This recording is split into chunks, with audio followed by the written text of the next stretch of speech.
بسم اللہ الرحمن الرحیم۔ السلام علیکم۔ گاڑی کھڑی ہوئی، ڈی آئی جی نے ایک دم دروازہ کھولا اور دروازہ کھول کر باہر جا کر تو 2 درجن گونڈے جنہوں نے منڈا سے مارے ہوئے تھے اور شلوار قمیض میں تھے، 2 درجن، وہ ایک دم جھپٹ پڑے سپرویژن میں۔ تو ہم نے اس سے زیادہ واضح فیصلہ حکم ہو نہیں سکتا تھا، تو ہم نے کہا ٹھیک ہے۔ تو چوئی صاحب مجھے کہنے لگے کہ کھوسا صاحب تسی تے میرے مسیحا بنے ہو، تے مہربانی کر کے تسی میرے گھر تک چلو تے ایک کافی دا تسی جیڑا ہے پی لو۔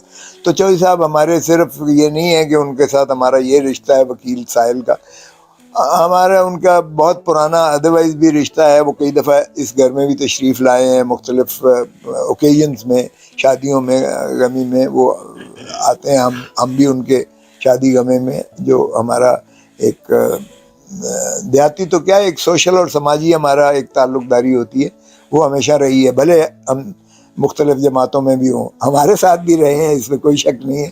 ہمارے ڈپٹی پرائم منسٹر رہے، ہماری جو زرداری صاحب کی اور یوسف رضا گیلانی کی کابینہ تھی اس میں رہے۔ باہر گئے، میں نے کہا چلیں ٹھیک ہے 5 منٹ، میں نے کہا چوئی صاحب 5 منٹ ہی صرف ہوں گے، کہا ٹھیک ہے۔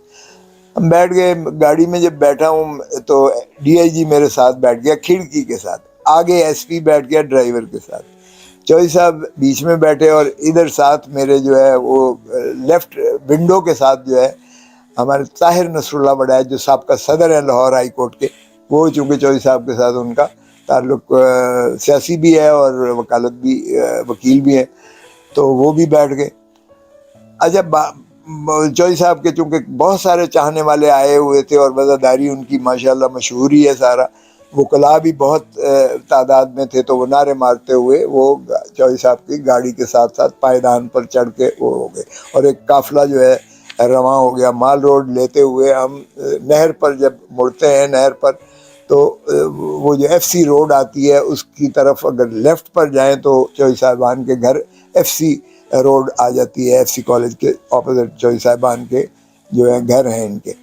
تو وہاں تک پہنچے ہیں، مڑنے سے پہلے ہی وہاں آگے ایک رش سا لگا، ہمیں رش سا، گاڑی کھڑی ہوئی، ڈی آئی جی نے ایک دم دروازہ کھولا اور دروازہ کھول کر باہر جا کر تو 2 درجن گونڈے جنہوں نے منڈا سے مارے ہوئے تھے اور شلوار قمیض میں تھے، 2 درجن، وہ ایک دم جھپٹ پڑے۔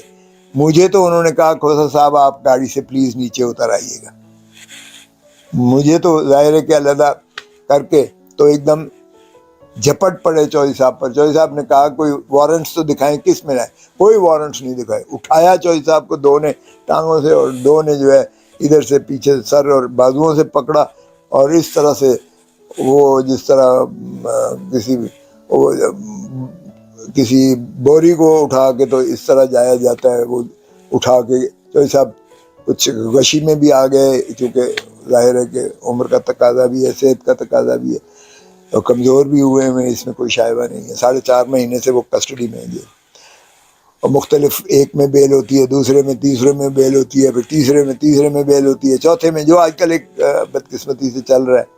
اور یہی وجہ تھی کہ یہ آرڈر کیا جج صاحب نے بھی تنگ آ کر کہ بھائی یہ کیا مذاق بنا رکھا ہے آپ نے۔ باہر نہیں دیکھا ہوتا انہوں نے جناب چوئی صاحب کو اٹھا کے دوسری ایک گاڑی آئی ہوئی تھی اس میں ڈمپ کیا، اور چوئی صاحب کو وہ لے کر چلے گئے۔ تو یہ آپ اس طرح دیکھیے گا کہ یہ تو پرویز الہی کو گرفتار نہیں کیا ہے، یہ انہوں نے نظام عدل کو گرفتار کیا، انہوں نے پاکستان کے قانون کو گرفتار کیا، انہوں نے پاکستان کے آئین کو گرفتار کیا، انہوں نے پاکستان کی ریاست کو جو ہے گرفتار کیا، اور یہ تضحیک کی ہے، یہ غنڈہ گردی کی بدترین مثال ہے، یہ اغوا ہے۔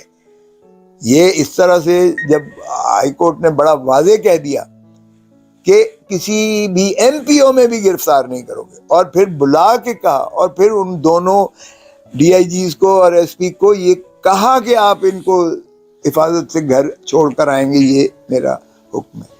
اس کے بعد اس سے زیادہ تضحیک میں نے اپنی زندگی میں کبھی نہیں دیکھی ہے، اور یہ میری آنکھوں کے سامنے ہوا، اور میری بدقسمتی کہ میں نے جج صاحب کو یہ کہا کہ ان کو یہ تحفظ دیجیے گا، اور جج صاحب نے کمال انہوں نے وہ کرتے ہوئے میں سمجھتا ہوں استقامت کے ساتھ انہوں نے بڑی دلیری کے ساتھ اپنے فرائض منصبی ادا کرتے ہوئے جج تو یہی کر سکتے ہیں.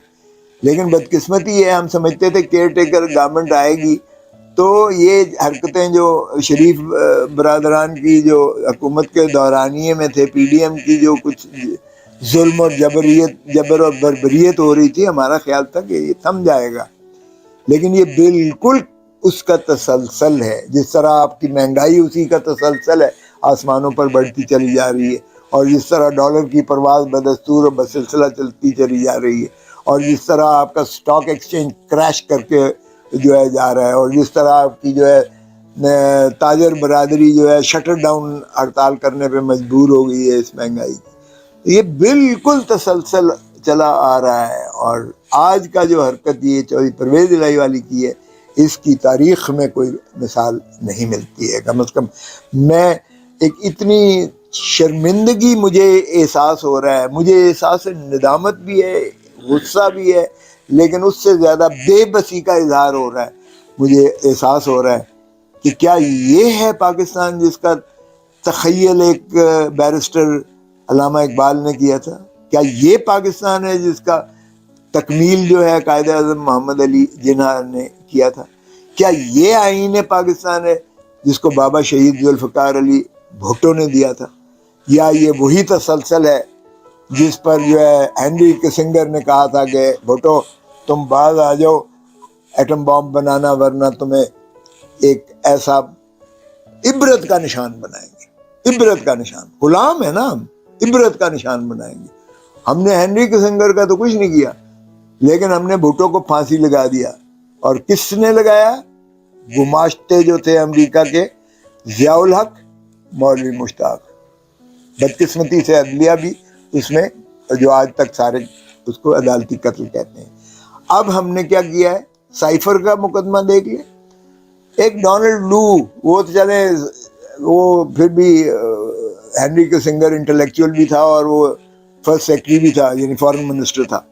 یہ ڈونلڈ لو ایک چھوٹا سا ڈپٹی سیکرٹری کی لیول کا بندہ جو ہے, یہ ہمارے امبیسڈر کو, مجید کو, امریکہ میں جو پاکستانی امبیسڈر تھا, اس کو کہتا ہے کہ اگر تم نے عمران خان کو چلتا کیا تو امریکہ تمہیں معاف کر دے گا. کیا بات ہے یار, 25 کروڑ عوام کی غیرت اور حمیت کے لیے جس بندے نے ایبسولیوٹلی ناٹ کہا, اور جس بندے نے اس سائفر پر نیشنل سیکیورٹی کاؤنسل کے ذریعے اسٹرانگ ڈیموش دیا کہ یہ بلیٹنٹ انٹرفیئرنس ہے into the affairs of Pakistan. چینہ ٹی وی کو سبسکرائب کرنا مت بھولیں. ویڈیو کو لائک کریں, شیئر کریں اور کمنٹ سیکشن میں اپنی قیمتی رائے سے ضرور آگاہ کریں.